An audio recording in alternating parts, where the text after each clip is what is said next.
Assalamualaikum warahmatullahi wabarakatuh. Ketemu saya dengan Nur Widi Asmoro di channel Kang Widi Asmoro. Di video sebelumnya saya sudah ada sedikit memberikan informasi maupun penjelasan berkaitan dengan dana desa dan alokasi dana desa. Di mana penjelasan saya di video sebelumnya itu membahas mengenai sumber dana, berasal dari manakah dana desa dan berasal dari manakah alokasi dana desa.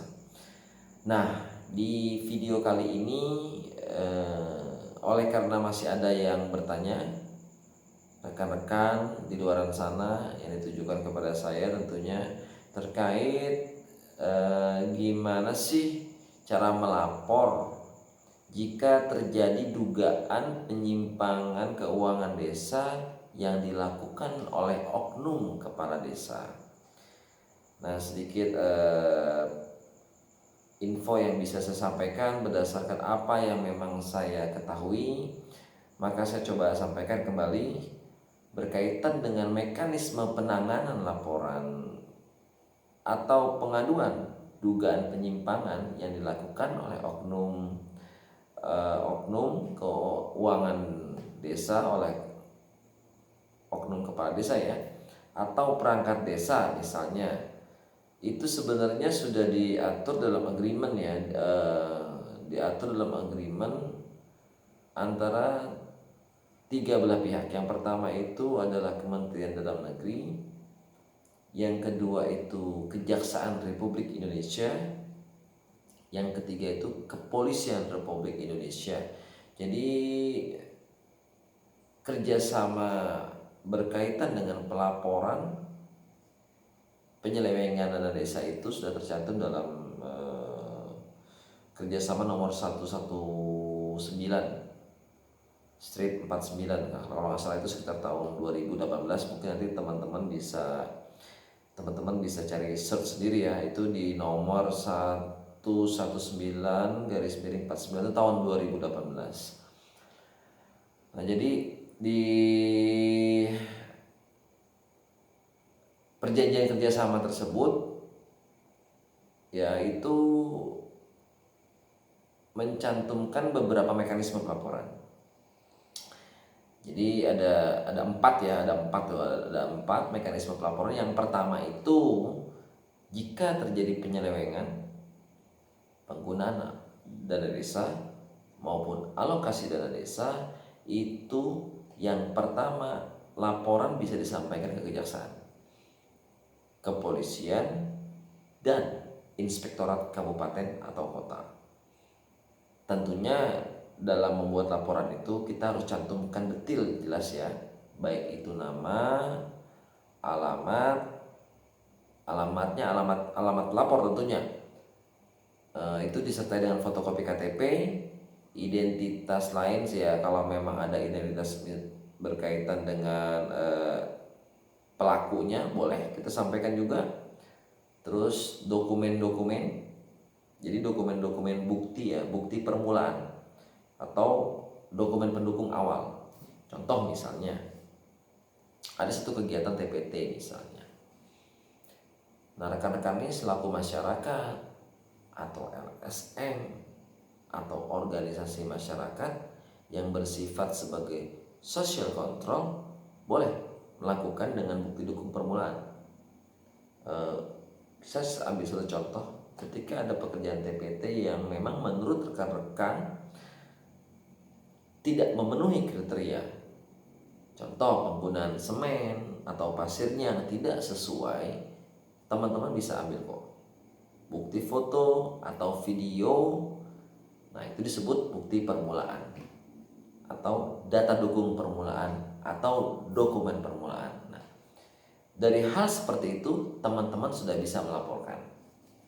Nah, yang kedua, jika memang laporan itu disampaikan kepada inspektorat ya, kalau kabupaten berarti IRDA ya, inspektorat kabupaten, maka tentu biasanya inspektorat itu akan melakukan pemeriksaan investigatif namanya.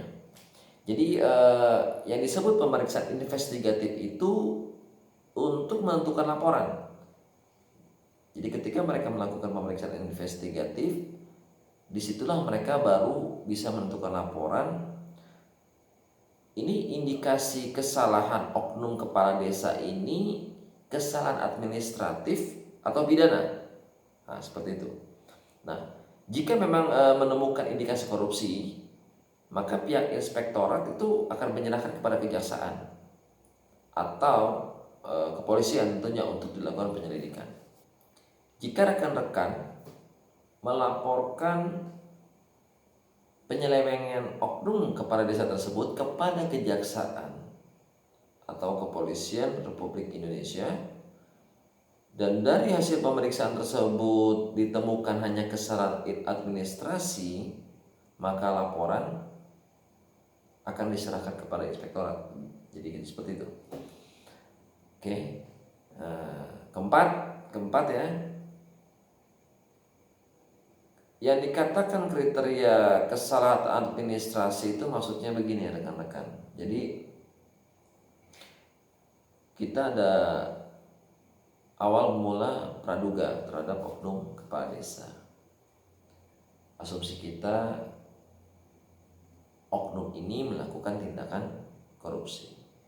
Ternyata setelah diperiksa oleh inspektorat, oknum ini hanya melakukan kesalahan administrasi. Nah, kriteria yang dimaksud kesalahan administrasi itu terbagi ada sekitar 4 ya. Kesalahan administrasi itu begini. Setelah diinvestigatif, tidak terdapat kerugian keuangan negara. Itu yang pertama. Yang kedua, terdapat kerugian keuangan negara, namun setelah diperiksa dan diproses melalui tuntutan ganti rugi atau tuntutan perbendaharaan melalui TPTGR. Nah, TPTGR itu T-nya itu tuntutan, P-nya itu perbendaharaan, T-nya lagi itu tuntutan, GR-nya itu ganti rugi. Jadi paling lambat 60 hari itu. Jadi kalau 60 hari sejak laporan hasil pemeriksaan yang dilakukan oleh LHP atau aparat pengawas internal pemerintah atau BPK dan dinyatakan selesai. Oke. Yang termasuk kriteria kesalahan administrasi adalah yang pertama nih, tidak terdapat kerugian keuangan negara. Dalam hal ini desa ya. Yang kedua itu ada terdapat kerugian keuangan negara namun telah diproses melalui tuntutan ganti rugi atau tuntutan perbendaharaan. Nah, itu paling lambat tuh 60 hari sejak laporan hasil pemeriksaan yang dilakukan oleh aparat pengawas internal pemerintah atau BPK dan dinyatakan finish selesai. Nah, yang ketiga, kesalahan ini merupakan bagian dari diskresi sepanjang tentunya kalau masalah diskresi ini terpenuhi tujuan dan syarat. Nah, bagi rekan-rekan yang belum mengetahui tentang diskresi itu apa, jadi diskresi itu merupakan keputusan atau tindakan yang ditetapkan atau dilakukan oleh pejabat pemerintah untuk mengatasi persoalan konkret yang dihadapi oleh penyelenggara pemerintahan. Dalam hal ini tentunya desa termasuk salah satu penyelenggara pemerintahan. Tapi terkadang begini, ada orang yang sudah melapor ke kejaksaan atau rekan-rekan yang sudah melapor ke kepolisian tapi tidak ditindaklanjuti. Dalam arti tanda kutip, itu pihak kejaksaan dan kepolisian masuk angin. Teman-teman nggak usah khawatir. Jadi bila laporan penyimpangan keuangan desa itu tidak dilanjuti oleh inspektorat, tidak dilanjuti oleh kejaksaan, maupun tidak dilanjuti oleh pihak kepolisian dalam jangka waktu yang sudah ditetapkan, bisa kok melapor. Langsung eskalasi ke atas. Pakai apa caranya? Pakai whistleblowing system. Nah, jadi apa ya whistleblowing system? Whistleblowing system adalah aplikasi yang memang di-created untuk pengaduan online yang disediakan oleh Kementerian Desa bagi kita nih yang memiliki informasi dan ingin melaporkan suatu perbuatan yang ada indikasi pelanggaran yang terjadi di lingkungan pemerintahan desa. Terus ada lagi begini pertanyaan, kira-kira kalau sudah dilaporkan gimana? Terus kita nanti pihak oknum tahu dong siapa yang melapor. Oh, nggak usah khawatir, di dalam whistleblowing system rahasia pelapor itu terjamin. Oke, sekian penjelasan dari saya. Sampai jumpa di video berikutnya. Semoga apa yang kita dapat di video ini menjadi pembelajaran bagi kita semua. Assalamualaikum warahmatullahi wabarakatuh.